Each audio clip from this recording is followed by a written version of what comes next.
bom. Hoje é a nossa quarta aula, nosso quarto encontro, né? Eu estou muito contente, então, com essas aulas que eu estou dando para vocês, por enquanto, né, à distância, já que o Centro Cultural ainda se encontra fechado. Bom, este aqui é o resultado do último trabalho que nós fizemos junto. Esse trabalho, então, ele foi todo a maneira, né, do úmido sobre o úmido, que a gente vai repetir hoje. E depois eu usei o lápis preto, né? Ainda estava inclusive molhada a aquarela e aí foram feitos os desenhos. Então esse é o produto final.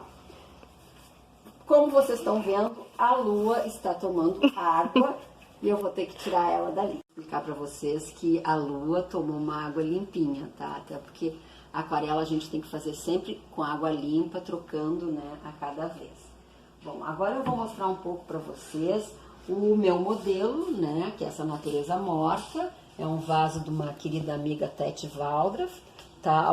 Um elemento que eu botei ali, e vocês poderão ver que as cores que eu estou usando são basicamente três, né? Esse amarelo que eu deixei um pouquinho mais saturado com o magenta, esse lilás, esse roxinho que é a mistura do azul, né? Daí o azul mais clarinho que é o azul ciano com o magenta, e esse verde, né, que a gente faz com a mistura de azul com amarelo. Eu procuro não fazer o verde, não ter ele pronto, sempre fabricar esse verde, né, que a gente pode ter uma gama incrível aí de tons de verdes, né.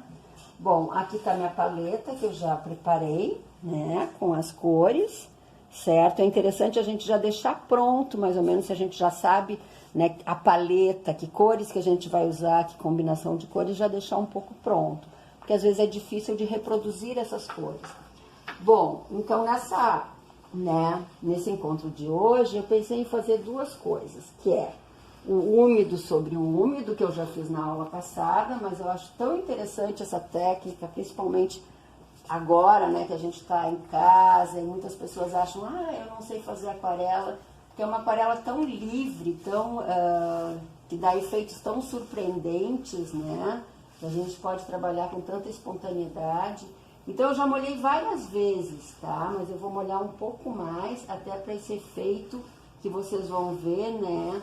De que a aquarela, ela fica bastante desobediente, digamos, né? Tem efeitos muito surpreendentes, muito do acaso. Eu preparei, então, deixei aqui, primeiramente, só para esclarecer para vocês, o que eu fiz aqui foram desenhos e eu fiz com desenhos a lápis, mas eu uso muito a lapiseira, tá? Então, começando aqui, tá?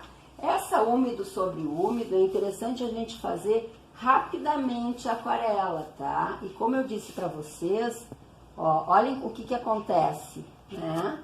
É interessante ver como a tinta se comporta, ela vai além dos limites que a gente gostaria, né? Então, por isso que eu digo que é uma maneira um pouco desobediente da tinta se comportar, tá? Eu vou fazer rapidamente aqui, claro que uma demonstração é muito mais rápido do que vocês poderão fazer em casa, né? Então, esse roxinho aqui que eu já preparei, por exemplo, tá, que tá aqui, ó, é esse, né, esse vidrinho aqui. Se eu quiser deixar mais forte, tá?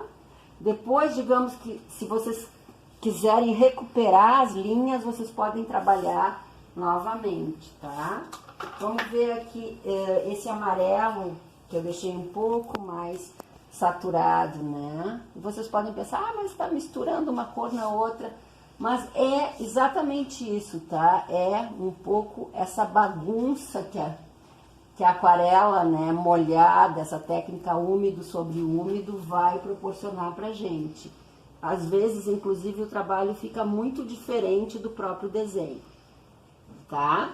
Eu não vou continuar todo ele, agora só para vocês terem uma ideia, né, dos verdes aqui. Eu tenho verdes mais avermelhados, mais quentes, mais frios, tá? Vou fazer só rapidamente aqui para vocês terem uma ideia, tá? Eu posso mudar também, eu não preciso seguir exatamente a cor local, né? Pode ser uma cor mais de criação livre, tá? Bom, agora eu vou passar pro seco, né? Pro papel seco. Então, eu não botei água nesse papel e botei nesse aqui.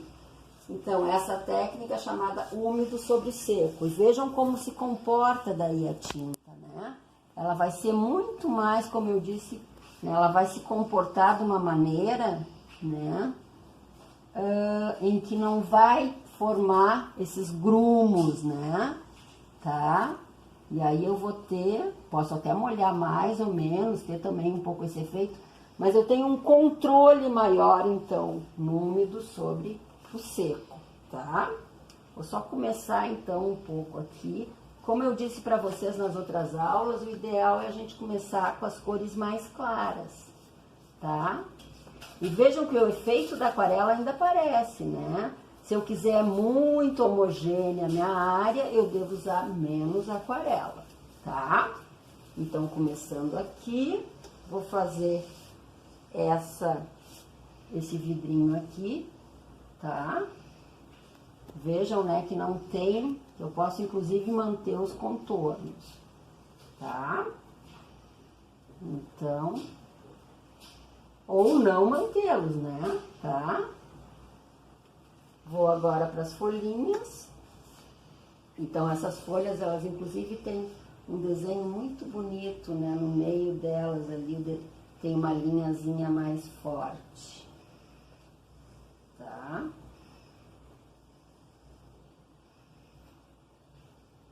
E aí vai depender muito. Ah, eu quero que fique mais delineado, mais, digamos, certinho, né? Eu daí posso trabalhar com um pincel mais fino também. Tá? Eu posso trabalhar de várias maneiras, mas eu quis mostrar para vocês aqui como é diferente, né, uma técnica da outra, tá? Eu acho que ficou bem presente isso. Bom, eu vou continuar esse trabalho, espero que vocês se sintam encorajados também para fazer dois trabalhos bem diferentes. E eu queria já propor na aula que vem, tá, que a gente trabalhe com esse triângulo, né? Poderia ser um círculo também das cores, que é a partir do azul, aqui eu usei um azul ultramar, né? O amarelo de cádmio e o magenta, e, né, consegui várias cores aqui, inclusive um marrom a gente consegue com a mistura de todas as cores. O que eu usei para fazer então, né, esse triângulo das cores, é uma tabuinha de cozinha que eu não utilizo mais, tá? Pode ser também, o fundo tem que ser branco, é muito importante. Outra sugestão é um azulejo, né? Esses azulejos que a gente não usa mais, pode ser um pouco menor. Outra coisa que eu queria falar para vocês é não saiam de casa para comprar materiais. Se vocês não tiverem como adaptá-los, vocês podem pedir pela internet ou, né, através do serviço das papelarias. E mais uma coisa antes que a gente finalize a nossa aula. Eu vou, então, acabar esses dois trabalhos, tá? Com mais tempo, porque eles não são trabalhos tão rápidos. E na próxima aula eu mostro os dois resultados para vocês verem. Por hoje é isso, pessoal. Fiquem em casa, fiquem bem e até o nosso próximo encontro.